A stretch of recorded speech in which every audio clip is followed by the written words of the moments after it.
በሀገራችን ላይ ያለምንም ስጋት መሬት መግዛት ለምትፈልጉት ወንድሞቼ መረጃ አዳምጡ።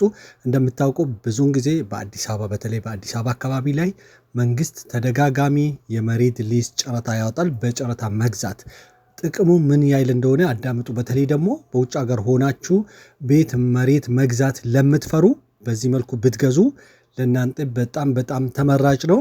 መረጃው እንግዲህ የአዲስ አበባ መሬት ልማት አስተዳደር ያስቀመጠው መረጃ ነው። ስለዚህ በጨረታ ከመንግስት መሬት ብትገዙ ምን ያህል ተጠቃሚ እንድትሆኑ ይሄ መረጃ ያመለክታል። በተለይ ደግሞ መግዛት ለምትፈሩ ሰዎች። ሌላ ደግሞ ብዙውን ጊዜውም በተደጋጋሚ አዲስ አበባ ላይ የመሬት ሊዝ ጨረታ መንግስት በየጊዜው እያወጣ እየሸጠ ይገኛል። ምናልባት መግዛት ለምትፈልጉ ይህ መረጃ ጠቅማችሁ። የመሬት ሊዝ ጨረታ ከሌሎች ግብይቶች በምን የሚለይ ይመስሎታል? ከሌሎች ግብይቶች የተለየ ባህሪዎች አሉት ማለት ነው። ከተለየ ባህሪዎች አሉት የሚያስብለው ብዙ ጊዜ የቋሚ ንብረት ግብይቶች ትልቅ ውስንነት የሚታይባቸው መረጃ ላይ ስለምትገዛው ንብረት የተሟላ መረጃ ማግኘት ላይ ከፍተኛ ክፍተቶች ይታያሉ። ይህን የመረጃ ጉድለት የሚሞላው በግል ጥረት በምታደርገው ፍለጋ ነው። ጨረታ ግን ከዚህ የተለየ ነው ማለት። የመሬት ሊዝ ጨረታ አንደኛ ነገር ስለ ቦታው አካባቢ ከፕላን አኳያ በምናወጣው ጋዜጣ ሙሉ መረጃ ይሰጣል። ቢሮው ህጋዊ ነው። የሚገዛው በቢሮው በሚያወጣው በመንግስት አስተዳደር በሚያወጣው ጨረታ ስለሆነ ህጋዊ ነው። ምንም ጥርጥር ነገር የለውም። ቴክኒካሊ ቦታው ከፕላን አኳያ ታይቶ የሚወጣ ነው። ስለዚህ ከዚህ በመነሳት የመሬት ሊዝ ጨረታ ልዩ ያደርገዋል ማለት ነው። ስለዚህ የመረጃ ውስንነት የለበትም። ሁሉም ተደራሽ ነው።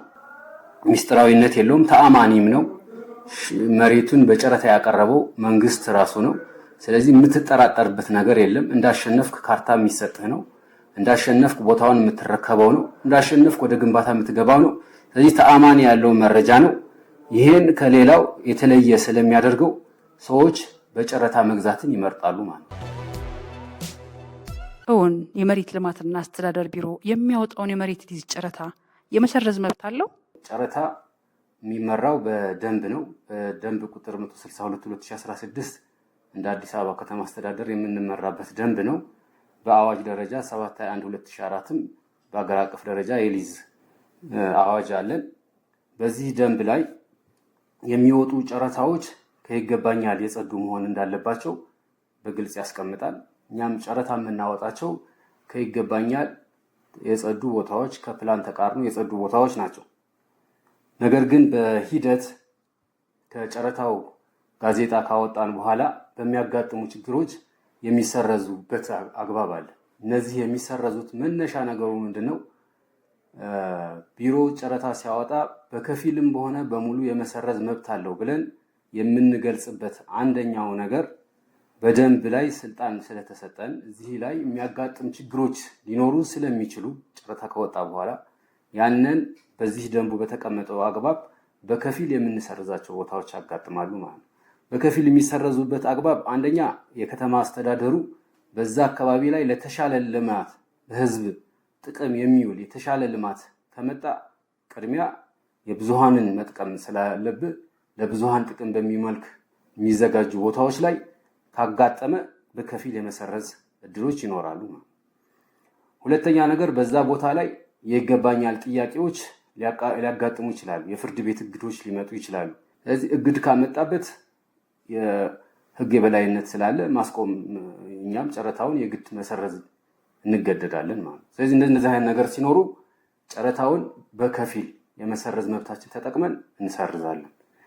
በእኛ በኩል ጨረታ ስናቀርብ ሰፊ ብዙ በርከት ያለ ፕሎቶችን ነው የምናቀርበው። ስለዚህ አንድ ተጫራች የሚወዳደረው በአንድ ሰነድ አንድ ቦታ ላይ ነው የሚወዳደረው። እዚህ ቦታ ላይ ፍላጎት የነበረው የተሰረዘ ቢሆን ሌሎች አማራጭ ክፍለ ከተሞች ላይ ሌሎች አማራጮች እዛው በመረጠ ቦታ ላይ ደግሞ ቀሪዎች ይኖራሉ። ስለዚህ ያንን ሰነድ የገዛበትን ሰነድ ሌላ ቦታ ላይ መጠቀም ይችላል ማለት ነው። ምንም የሚባክንበት ነገር አይኖርም። ይሄ ማለት አንድ ሰው የሚወዳደረው ለአንድ ቦታ አንድ ሰው እንደሆነ በዋነኝነት የተሰመረበት በዛ መሰረት ተደርጎ ሰነዱን ሳያባክን መወዳደር ይቻላል። በመሬት ሊዝ ጨረታ ተወዳድረው ለምን እንደሚሸነፉ ያውቃሉ? የጨረታ መነሻ ዋጋ ብለን የምናስቀምጠው አለ። ስለዚህ የጨረታ መነሻ ዋጋ የራሱ የሆነ ጥቅም ስላለው ነው እዛ ቦታ ላይ የሚገለጸው። ሁለተኛ ነገር በሊዝ አዋጁ መሰረት በየ2 ዓመቱ አማካኝ የጨረታ ዋጋም በተመሳሳይ ይሰጣል። ዋጋ ይተመናል። በነጋሪት ጋዜጣ ታትሞ ለሁሉም ተደራሽ ይሆናል። ብዙሃኑ ጋር አለ አማካኝ የጨረታ ዋጋ። ሶስተኛ ነገር ከዚህ ቀደም በአካባቢው ላይ በምን ያክል ዋጋ አሸነፉ የሚሉትን በቢሮ በተለያዩ መገናኛ መንገዶቻችን መልኩ የምናስተላልፈው ነው። በጋዜጣም ይፋ ይሆናል። አሸናፊዎች በምን ያክል ዋጋ አሸነፉ የሚሉት ነገርም አብሮ ይለጠፋል። ስለዚህ አንድ ተጫራች መነሻ ዋጋ አለው። አማካኝ የጨረታ ዋጋም የአካባቢው በደረጃው መሰረት ተደርጎ በመንግስት የሚያቀርበው ዋጋ አለ። በየ2 ዓመቱ እየተጠና የሚሻሻል። ሶስተኛ እዛ አካባቢ ስንት ብር ተሸጠ፣ ለካሬ ስንት ያክል ተሸጠ የሚባል ዋጋ አለ። እነዚህን 3 ነገሮች ተጠቅሞ በውድድር የተመሰረተ እስከሆነ ድረስ ለዚህ ቦታ ምን ያክል ብሰጥ ያዋጣኛል የሚለውን ነገር እነዚህን አወዳድረው አይተው ለካሬ ዋጋ ቢሰጡ የተሻለ ነው። ሁለተኛ ነገር ብዙ ጊዜ ተወዳደርኩ ነገር ግን ላሸንፍ አልቻልኩም የሚሉ ሰዎች አሉ። ጨረታ ልዩ የሚያደርገው በገበያ ነው የምትዳኘው። በግልጽ ባለው ሁኔታ ተከፍቶ ነው እያንዳንዱ የሰጠው ዋጋ ተነግሮ ነው በዋጋው መሰረት ላይ ውድድር የሚከናወነው። ለጨረታ ብቁ የሚሆነው መስፈርቶቹ ማሟላቱ እየተረጋገጠ የሚካሄድ ስለሆነ ዝቅተኛ ዋጋ በመስጠትህ ሌሎች የተሻለ ዋጋ የሚሰጡ እንዳሉ ማወቅ ያስፈልጋል ማለት ነው። ለተሳትፎ አይደለም ነው እዚህ ላይ ደግሞ የምናደርገው። ስለዚህ ተጫርቼ ቦታውን አሸንፌ በተሻለ ሁኔታ ወደ ልማት ልገባበት ነው የሚል ከሆነ ደግሞ የገበያውን ዋጋ ማወቅ ያስፈልጋል። ይሄን ያክል 4 ጊዜ ተወዳደርኩ አልተሳካልኝም፣ 5 ጊዜ ተወዳደርኩ አልተሳካልኝም ሳይሆን ዋጋ ምን ያክል ሰጠው፣ ትክክለኛ የገበያ ዋጋ ነው ወይ የሰጠሁትን የሚሉትን ነገር ቢያዩ የተሻለ ይመስለኛል። በመሬት ሊዝ ጨረታ ተወዳድረው ባሸነፉበትና ውል በገቡት መሬት ላይ ያሉት መብትና ግዴታስ ምንድን ነው?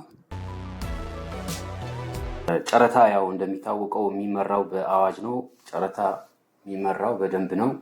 በአገር አቀፍ ደረጃ 721/2004 አዋጅን መሰረት ተደርጎ እንደ አዲስ አበባ በደንብ ቁጥር 162/2016 ነው የጨረታ ሂደቶችን ሙሉ ሂደቶችን የምንመራው። ከዚህ ውስጥ ላይ ተጫራቾቻችን ሂደቱን ሁሉ አልፎ አሸናፊ የሚሆኑትን በጋዜጣ አሳውቀን ወደ ቢሮ ቀርበው ውል ከፈጸሙ በኋላ ርክክብ አድርገን ካርታ እንሰጣለን ማለት ነው። በአዋጅ 721/2004 አንቀጽ 24 ላይ በግልጽ እንደተቀመጠው አንድ ተጫራች 3 መብቶች እንዳሉት በግልጽ አስቀምጧል እዛ ውስጥ ላይ። አንደኛ በሊዝ መብቱ ዋስትና ማስያዝ እንደሚችል፣ ሁለተኛ የሊዝ መብቱን በካፒታል አስተዋጽኦነት መጠቀም እንደሚችል፣ ሶስተኛ በሊዝ መብቱ ማስተላለፍ እንደሚችል። እነዚህ 3 ነገሮች አሉ። እነዚህን እናብራራቸዋለን ማለት ነው።